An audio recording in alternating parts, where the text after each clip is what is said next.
Hello, everyone. It's Elena back for this week's episode of the Financial Planner Life podcast. And this week I'm joined by Bethany Lawton, Chartered Financial Planner at AV Trinity. In this episode, we talk about pushing through adversity. We talk about how to keep being your own champion and striving for your own personal success. And we just discuss the exam journey and not all the highs. We talk about the lows and how to push through them so you can be successful and like Bethany, who has the highest accolade you can have within the profession. We also talk about being a younger age profile financial advisors, how we can champion more young people into the industry and strive for the success of those within your team.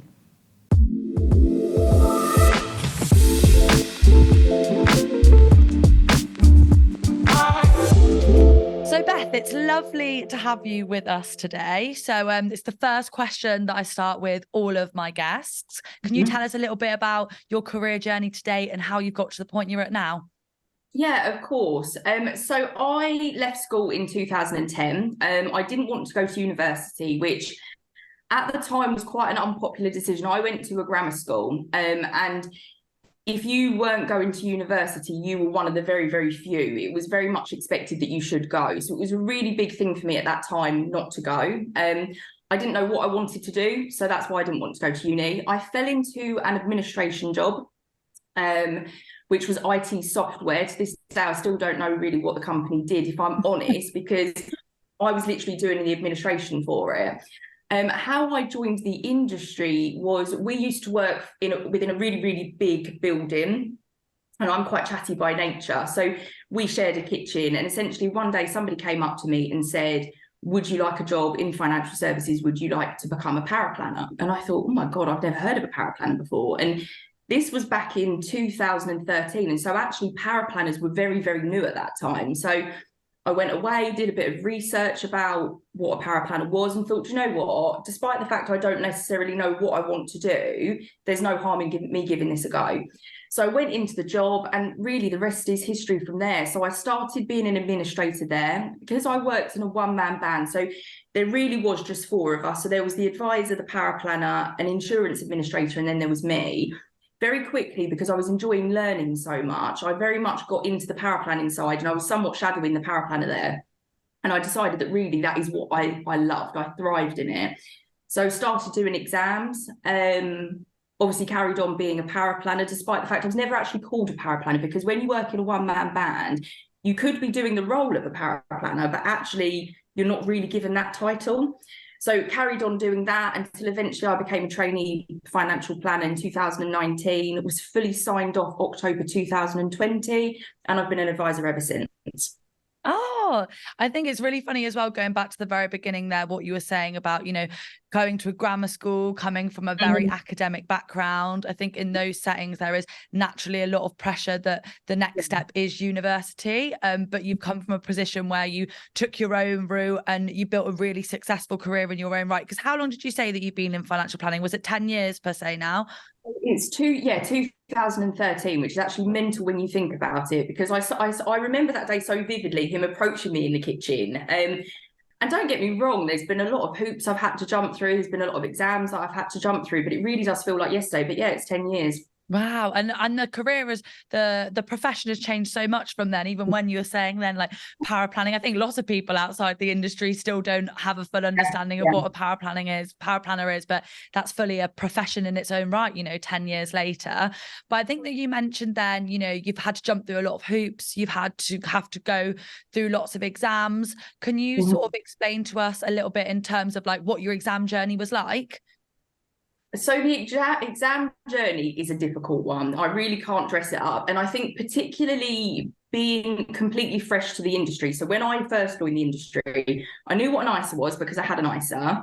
I knew that a pension would pay you an income in retirement, and I genuinely knew nothing further than that. So I somewhat joined that day, and it was like a foreign language was being spoken everywhere.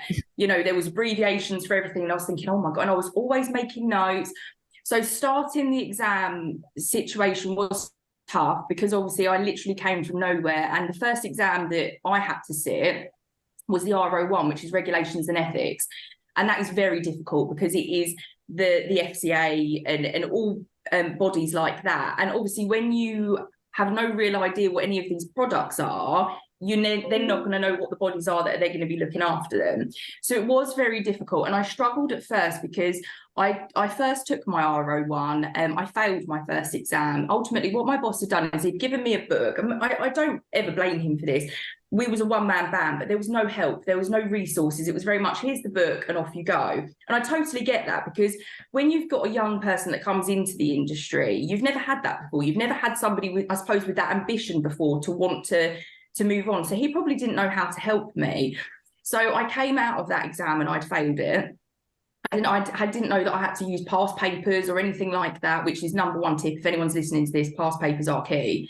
And I remember just crying in a bus stop thinking, oh, this is so unfair. You know, I tried so hard. I'd rewritten that book 3 odd times. And I really did sulk for a couple of weeks. I just put that book away and I thought, no, that's it. I'm not interested. Obviously, it's too much for me. When I got my results back a couple of weeks later, so you're told there and then that you failed. It's a multiple choice test.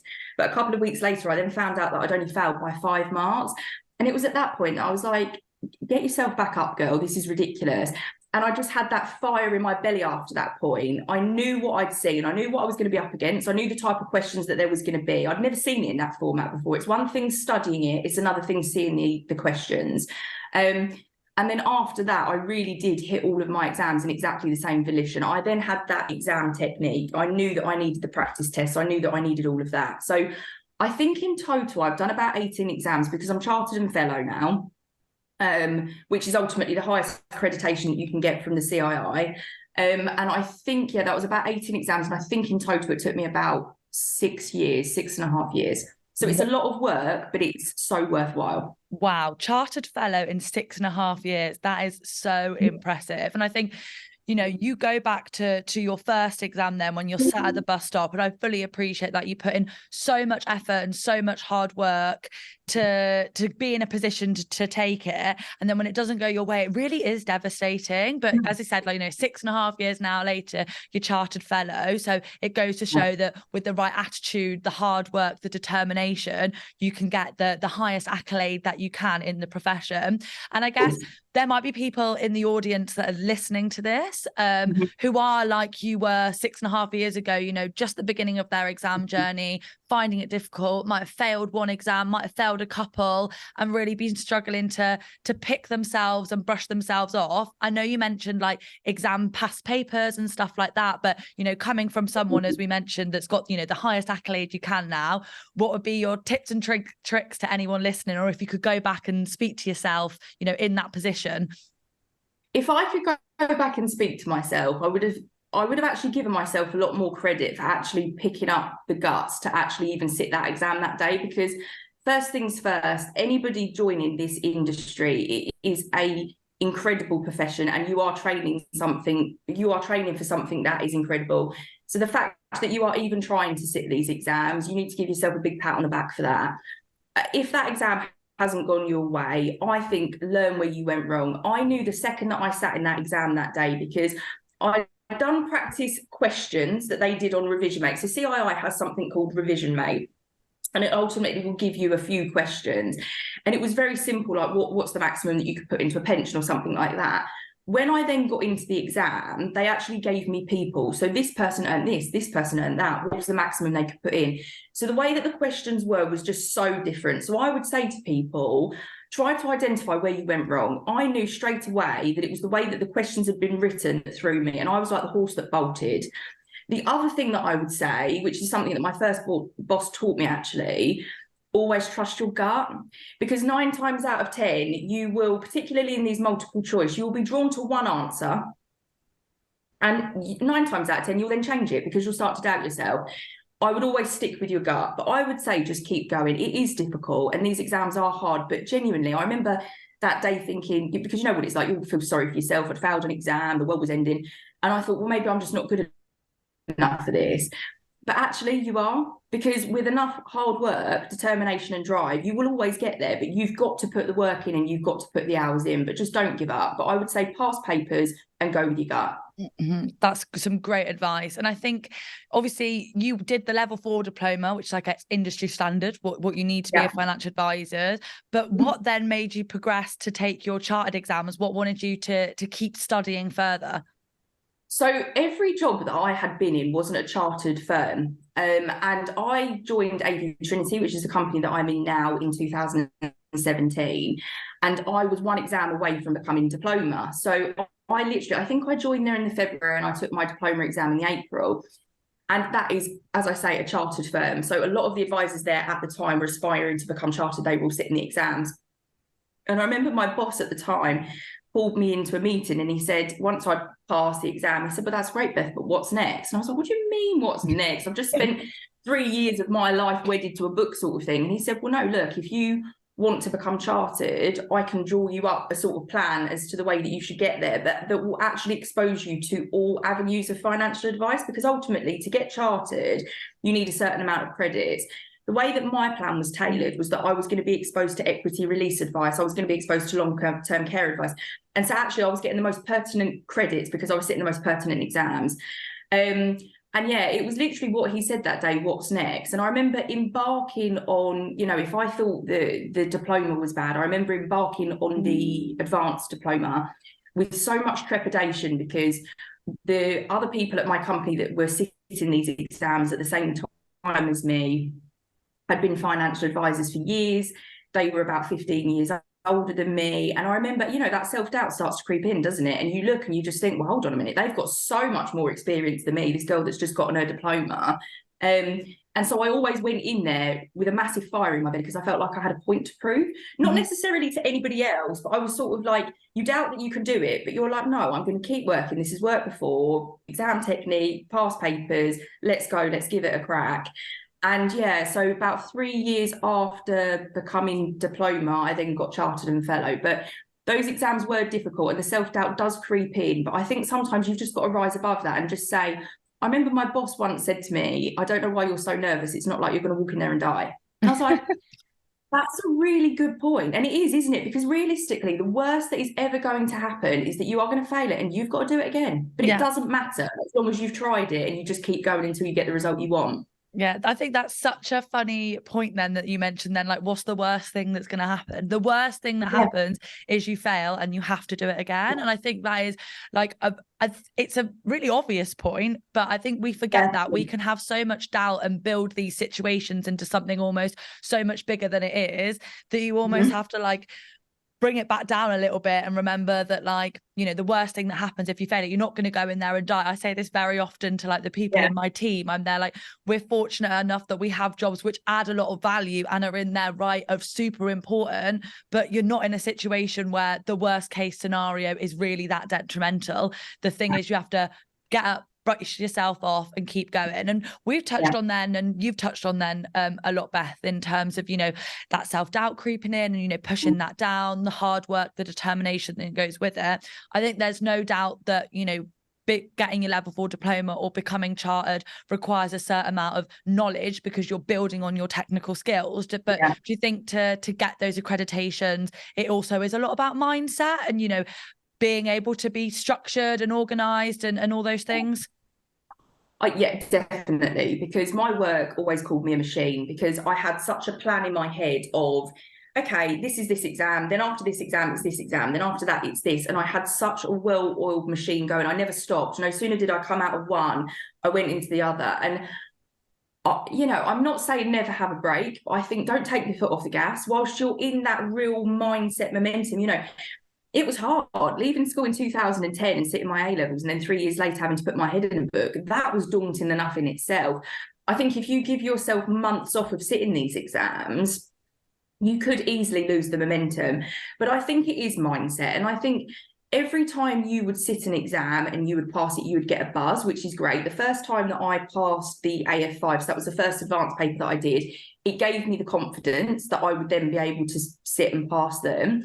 That's not to say that every single exam I then went into, I wasn't thinking, yeah, but you probably got lucky that time. That sort of thing always creeps into your mind, but you do somewhat have to squash it, I think, and just think, no, don't be ridiculous. You just need to work extra hard at this one and you will be fine. But it's absolute mindset, isn't it? It's positive mental attitude, I think. And it's so easy to let negativity creep in. But that's why I say, anyone that is sitting these exams, literally good for you, because these are hard exams. And the fact that you have turned up, you've made an effort to study, you're trying, you need to give yourself a pat on the back for that, regardless of the outcome of it, in my opinion. Yeah, and I completely agree. I'm a really big striver in work life and in my personal life that we've got to celebrate the little wins. Even the little wins, you've got to grab them with both hands and, and celebrate them. And I think, the fact that you've even signing up to do it and you've got the confidence and you're going to work hard to do that is a little win in itself, because there'll be lots of people, that don't do further examinations. And I think,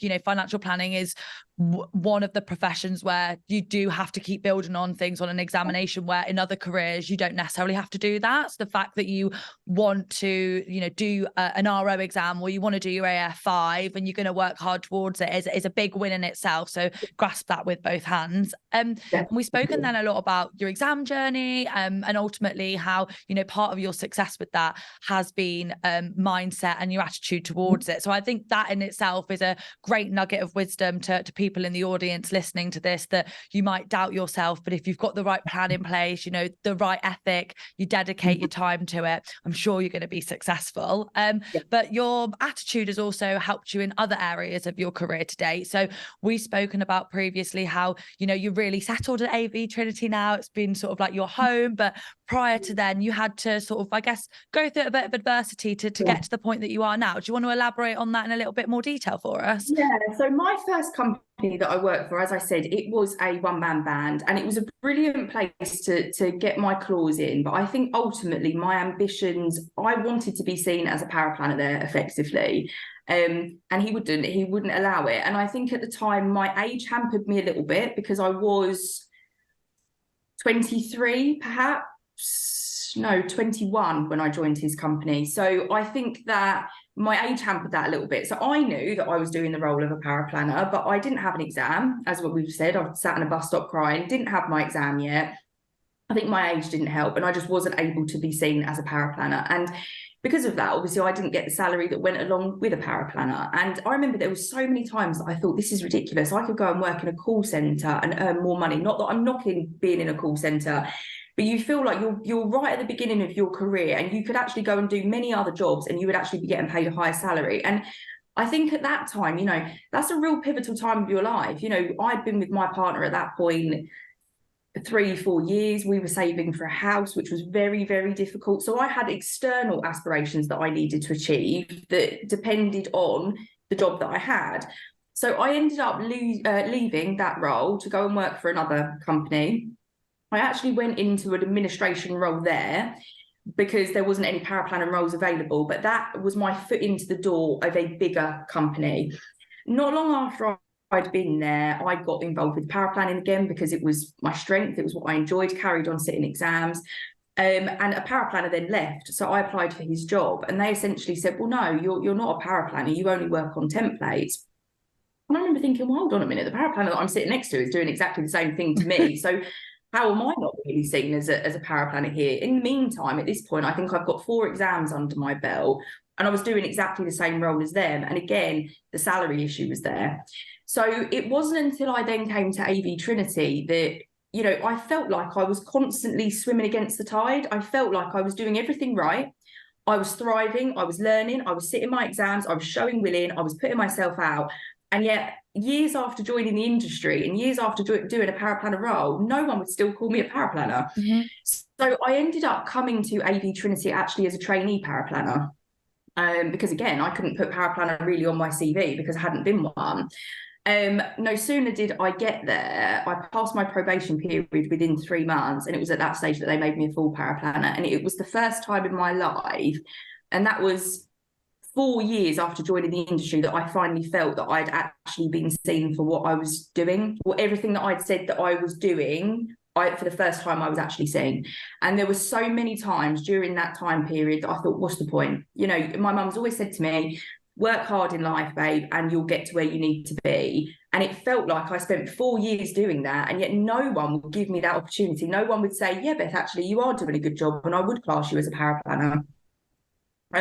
Until I came here. And so it's so easy to give up, but actually what my mum said was right all along, because actually I did end up getting what I deserved. It just took a long time. So for anyone that's in that situation, that's looking at that situation thinking, this is so unfair. I've been whittling away at this. One day you will walk into an interview and someone will see that determination and that drive, and they will give you a chance. It might not be now, but they will if you carry on. Yeah. And I fully appreciate on your side, like how frustrating that must be, especially when you're in a position where, when you're in that firm and the paraplanner leaves and you go for the role and they say, no, you're not there yet because you're doing this. And then the person sitting next to you that has that job title is doing exactly that thing. And I think it naturally is, obviously I come from a recruitment background and I speak to a lot of people that unfortunately do feel that frustration when they are doing a certain role without the title, and it not only negatively impacts the culture,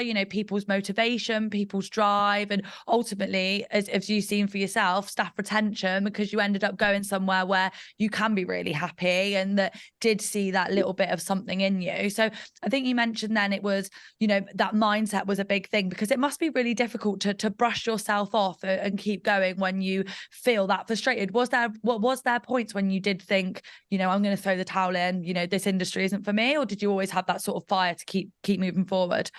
I don't know. I was quite conflicted, I think, because I think it's very easy sometimes to have your head turned by money. And I think sometimes you think, well, hold on a minute, I'd be earning more doing this, but I loved the industry. And I think the biggest shift in mindset that I had, and I've had this twice in my life, is that whenever I've gone in for a job, I'm very, very loyal when I work for a company. And in both jobs, I wanted to do the very best that I could for the company. And, you were studying because you wanted to be better at your job so that then, when you're writing reports, this about pensions, that about pensions. In both instances where I was treated like that, my mindset changed, that actually I wasn't doing it for them, I was doing it for me. And there was just that fire in my belly, because my mum always said to me when I was younger, once you've taken your exams, no one can take them away from you.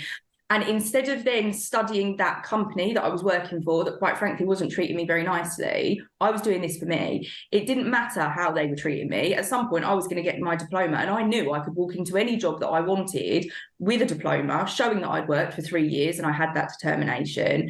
And I think that was the biggest shift in mindset for me. It was kind of like, all right, you do you then, but I'm going to get this for myself. And I think that was when everything changed. Yeah, because you said as well, like earlier on, obviously just talking then about like going into a different job when someone, is not treating you the way that you deserve, and you begin to recognize that shift of mindset as like, I'm not doing this just for my employer, I'm doing this for myself and for at the point where I want to be. And obviously you had job changes then before you got to somewhere where you feel really settled. And you even touched on this earlier on, you were doing the job but didn't necessarily have the title. So how did you navigate like interview process and having discussions with prospective employers and trying to get that across? Because I think lots of people in our audience will really resonate with that.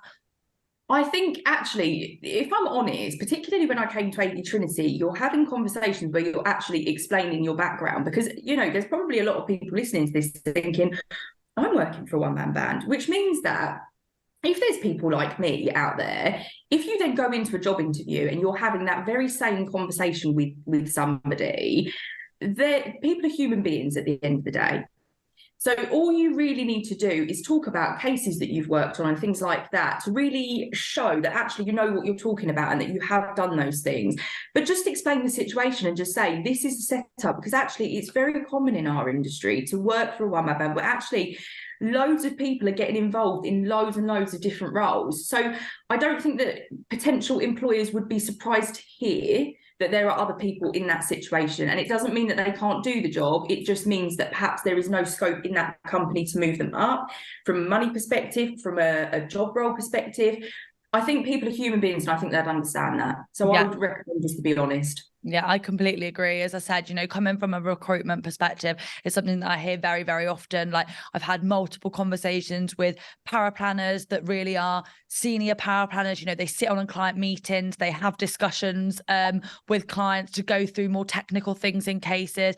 Paraplanners that really are team leaders, doing workflow management, doing like mentorship, doing the mentorship, the training. So unfortunately, it is a lot more common than people in the audience might think. So when you're having those job interviews and meeting prospective employers, just be honest with the situation. You don't need to taint your current company with a bad brush, but you can say, this is what I'm doing day to day. And, you know, good companies will pick up on the fact that those duties really do correlate with other roles, but you've really got to champion yourself at this stage and, you know, use those conversations as an element to really promote what you do.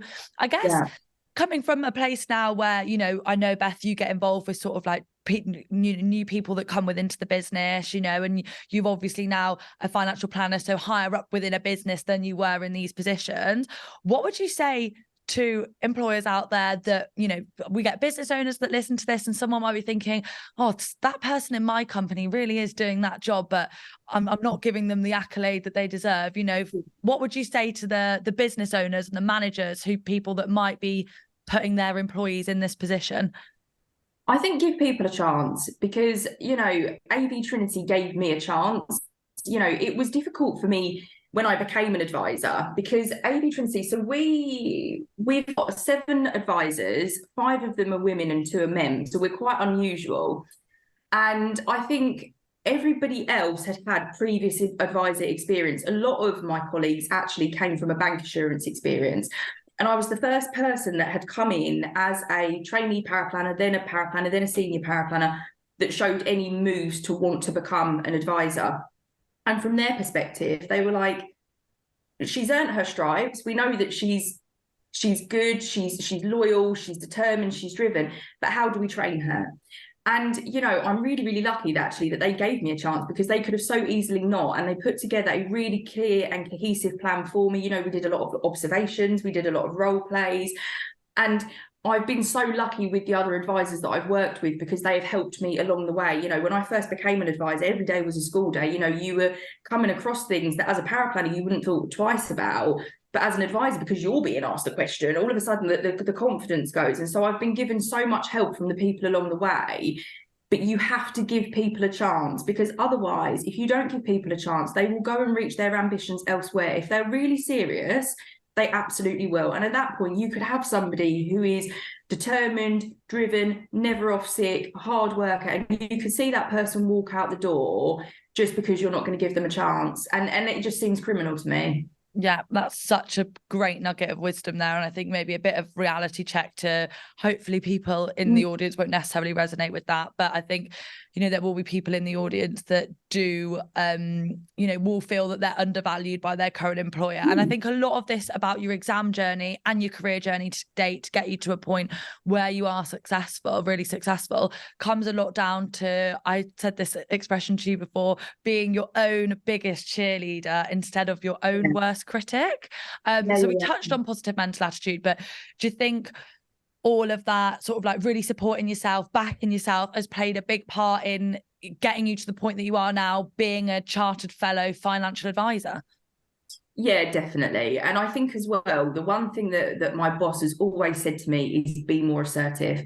And I think it is so easy when you are younger, when you feel that perhaps you don't necessarily have the foot in. I think everybody doubts themselves within a company. You feel like you haven't necessarily got the foot in within a company, but if you want something, you have to be assertive. And I think that everybody, me included, has spent years dancing around, hoping that if you mention that you want to be an advisor and you get your exams and you get into chartered, that somebody's just going to walk in and say, hey Beth, do you fancy being an advisor?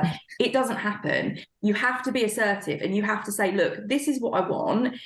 How am I going to get there? Is there the capability within this company? What hoops do you need me to jump through? Because then at least that point, you've got a clear plan, but you have to be assertive. So I think it's positive mental attitude and being assertive, deciding what you want and not stopping until you get there. Yeah, but I think that's a great, you know, for our audience listening to this, for the listeners, the viewers, if you've got ambitions and you've got a place within this industry that you want to go, if you work hard enough and you believe that you can do it, you can get there. And I think one little story that we've not mentioned, but you said to me before that I think was so nice that I'd like to bring to the audience was, obviously you didn't go to uni, so you didn't have a graduation, but that was something that was, you know, always a line of sight for you. Do you want to go into that story in a bit more detail? Yeah, so I never went to university, and I never thought that graduating was something that was ever going to be in my grasp, so to speak. And I went to my sister's graduation, and it was lovely. You know, she was in her gown and her hat and whatever. And it was around that time that my boss had said to me, "What's next?" And I knew that a graduation came at the end of that, and I thought, "Oh my God!" And if I'm being completely honest, I didn't really get chartered to be chartered. I got chartered because I wanted a graduation. If I'm honest, that was my driving force, having that nice day in London, you know. And so I'd go for a walk of an evening time, you know, during COVID, nobody really had too much to do, did they?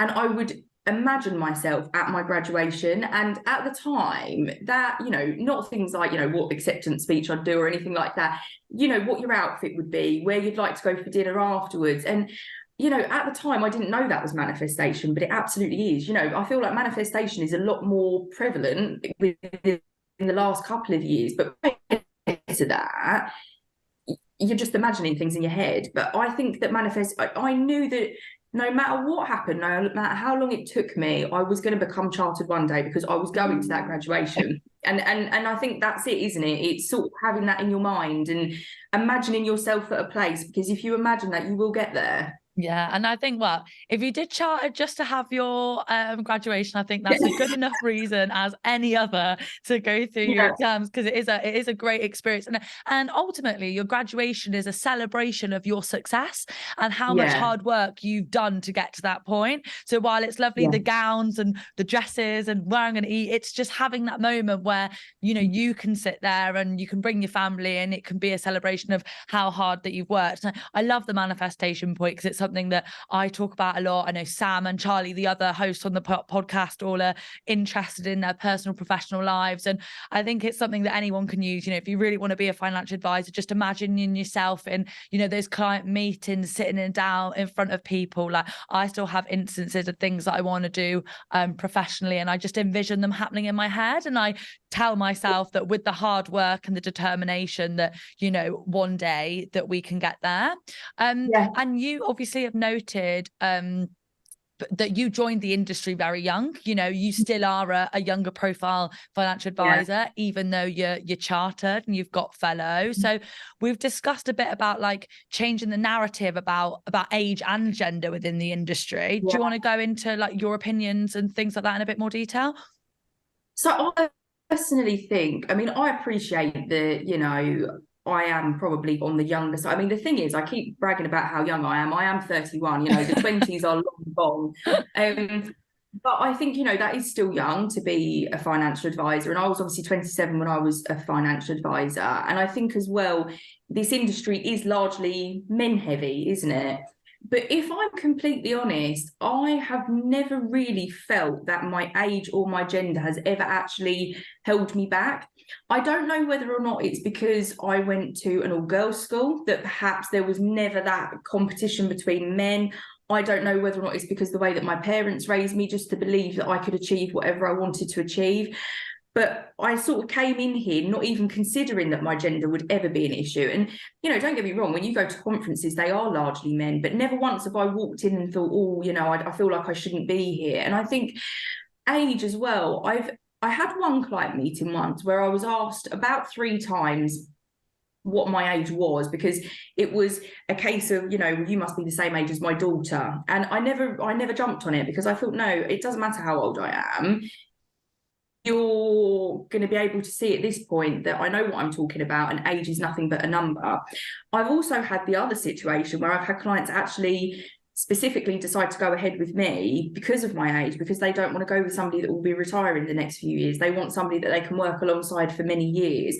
And I think I've had a real positive experience. And so I would always say to people, you know, if you are a bit younger, if you're a girl and you feel that that holds you back or whatever, just go for it, because actually you'll be fine. I've had a positive experience. I've got a friend who's also a financial advisor. She's a similar age to me, and she's had exactly the same as well. And so I think never let preconceived ideas put you off of going down a career path, because actually I feel that I've had a real positive experience there. Yeah, and it was a really interesting point, because I think until we initially spoke, you sort of shine the light on it. It was an idea that I'd never thought about in that particular way. So, as you said, then, it is a male dominated industry. There are new advisors coming into the profession, but we always talk about the advisor gap as more older advisors will look to retire in the near future. And don't get me wrong, I'm sure people have very valid instances where they feel like their age or their gender or, ethnic diversity or anything like that has impacted as a scenario or something like that. However, when we shine too much of a light on that, we almost need to change the narrative, as we just said then, about how, whatever you come from, whatever age, whatever gender, there is space in the profession for you. Because the opposite is when we talk so much about how these factors can affect your career, it might disencourage people to join, which is ultimately what we don't want to be doing.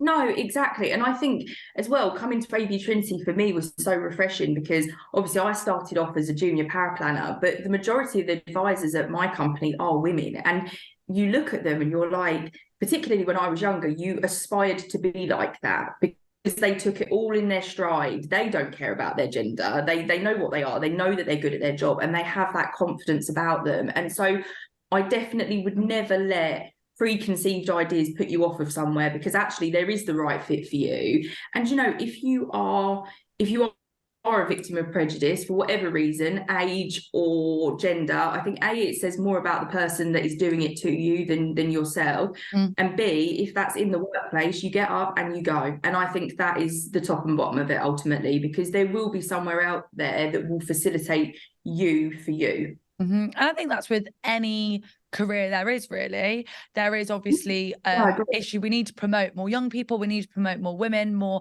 people from ethnic minorities into the industry. I don't think there is a doubt about that, but with any career in any profession there is always going to be bad apples. You're always going to have that boss that isn't particularly nice. It's not something that is specific to the financial planning profession. So as you said then, if you are unfortunately in a scenario where you are mistreated, and you can be you can be like a white elderly man and still be mistreated. It doesn't always just come down to prejudice. If you get in contact with a bad apple, it says more about the bad apple, and there will be better places for you to move on to. And I think as well, don't take it personally, because in my second role that I worked with a real bad apple. And at first you start to take it quite personally. And then actually, as your confidence grows a bit more, you actually realise that is literally a them problem. And that is where, again, that mindset shifts, because actually it doesn't matter what they think about you. You're going to wander off with your diploma at some point. Bad apple for a year or 3 months or whatever, but you are going to wander off with your diploma and leave that person in the dust. But it's the confidence to know that, and I think that's so important. I think that's with life across the board, isn't it? Whenever someone whenever someone is being rude to you, or even I've had it times where like someone brushes past you in the street and just whispers or says something under their breath at you. So like, I always think like, wow, what negative situation are they in that they feel like they have to project that onto me, And I think that's, a great thing for, take it on board with the workplace, and then just everything in general, that if someone is acting in a certain way, they've got to be unhappy enough in their self for them to do that. It's not a reflection of you, it's a projection of how unhappy or stressed or frustrated or angry they must be. So I think with little things like that, you've often got to take it with a pinch of salt and just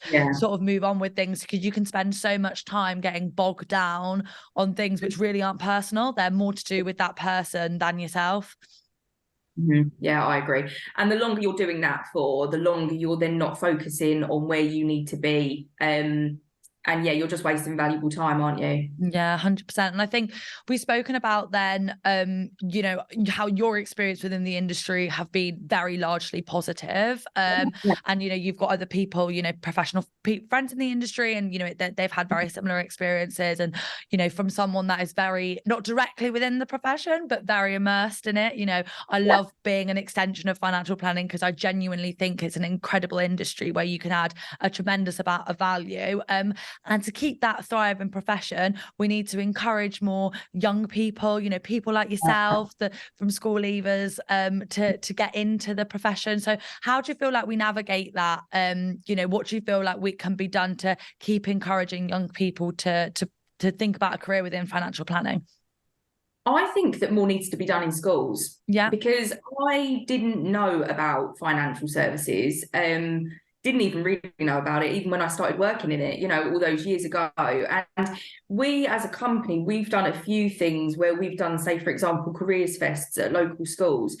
Because, children nowadays are being conditioned to believe that the only way you can be successful in life is if you go to university. And I feel that that is utterly damaging, because don't get me wrong, there are some professions that you absolutely need to go to university for, doctors, surgeons, and things like that.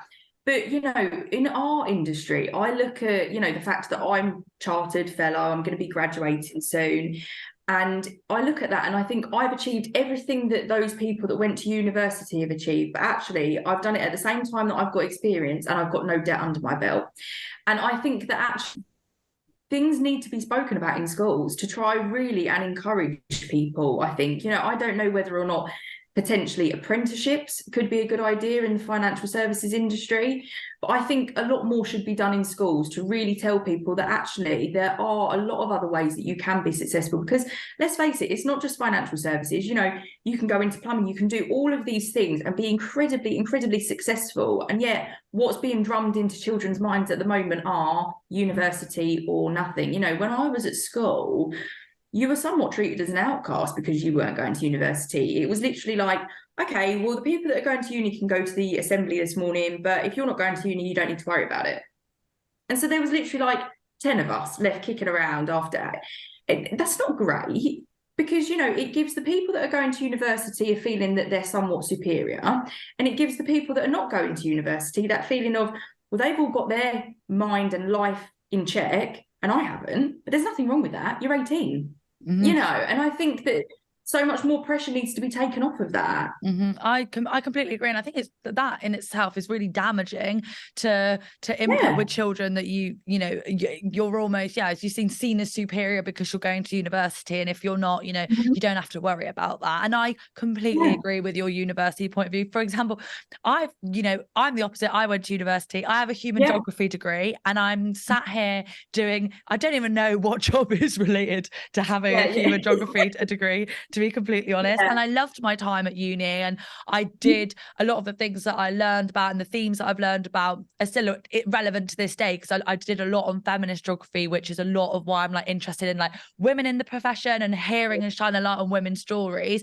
But if we get to the nuts and bolts of it, I didn't need to go to university. I didn't need to go to university to do my job or to be successful. And I completely agree. I think I was quite academic at school, and then naturally, what was the next step to go into university? And as I said, I loved my time doing that.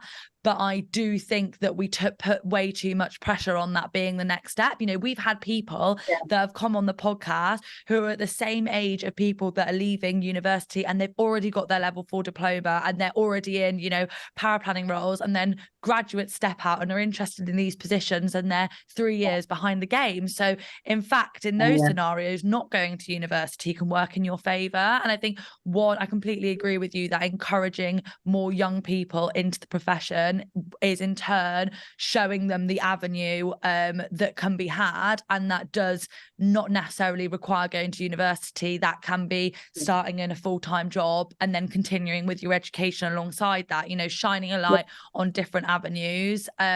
Even though I fully appreciate that university is absolutely amazing, and as I said, built so many skills and life memories there.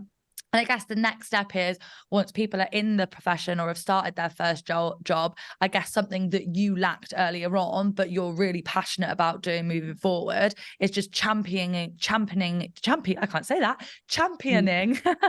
the young people once they're starting out on their career. Yeah, definitely. I'm a big believer in paying it forward. And so when I mean, don't get me wrong, I never felt that it was somebody else's responsibility to help me. As I say, actually, people not helping me gave me that fire in my belly that I was like, all right, then well, I'm going to do it anyway. It might take me a bit longer, but I will get there. it wasn't until I came to AV Trinity that my boss at the time said to me, there's no such thing as a stupid question. And I felt so safe at that point. And don't get me wrong, you probably regretted ever saying that, because I used to stay late to study and I'd be picking all the advisors' brains. Can you explain this? Can you explain that? But they all took the time and they all did that. And it's the first time that I've ever had that, where you actually felt like you're in a team. And, we're all employed advisors, we're not self-employed. And so we do work very well together as a team. You actually want your colleagues to do well because, you're a team. There's no difference between you effectively. And that's lovely. And I think I've appreciated that so much that when I can then help other people that are studying for exams, I am all for that. We've got a girl at work at the moment who's just studying for her AF5. She's been given her fact find, and she said, could you please have a look at it for me and let me know the type of thing that you think is going to come up? Because ultimately everyone's going to come up with a different answer. Everyone's going to pick a specific sentence out that is relevant to something else.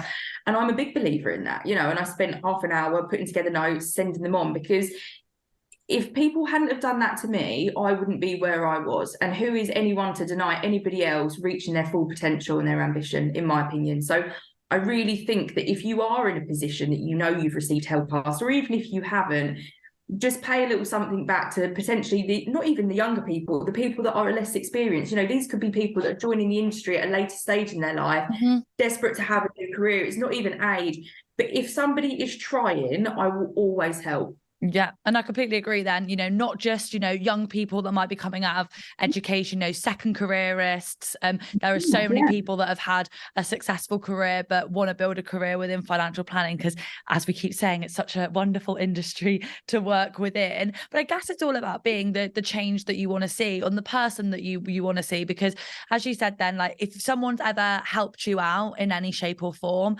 paying that forward and helping someone else, or maybe as you might have felt in the past, if maybe there was situations where, you could have maybe done with a bit of more support, being that supportive figure that you would have wanted at that moment in time.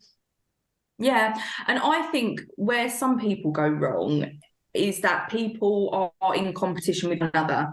And I think that sometimes people don't want other people to do well because, if that person does well, would that then mean that they're better than me?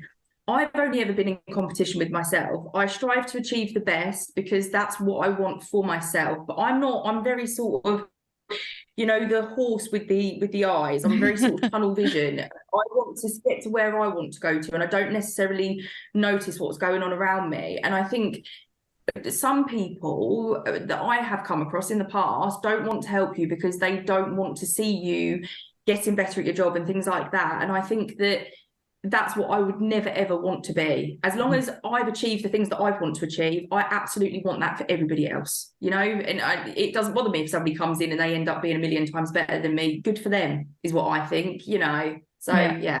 I think that's exactly the right attitude to have, Beth. And I guess to round this all up nicely, you're obviously someone that's very driven, really organised, really motivated. And I'm going to put you on the spot, so you might not necessarily have a direct answer for this, but do you have something that you do every single day that's like part of a morning routine, part of an evening routine, like something that is like non-negotiable for you day to day that you do part of your working day?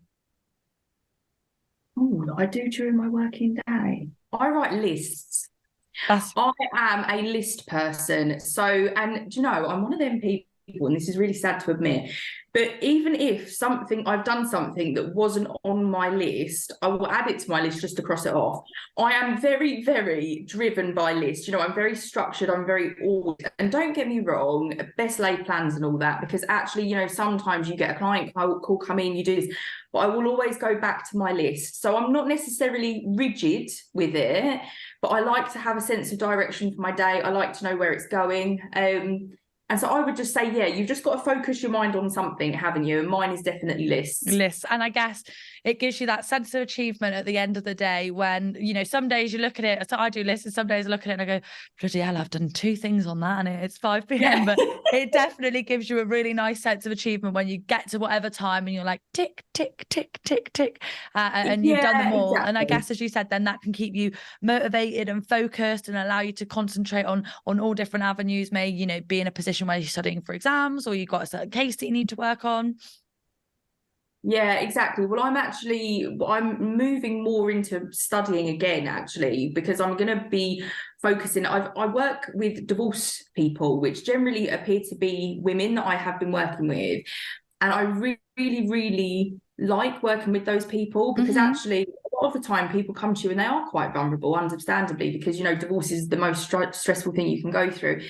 And actually, part of my job, I think, is hand holding and making sure that people understand exactly what's going on and watching the confidence rise in these people that have never invested before. They've never sought financial advice before. They're going through the most stressful thing in their life.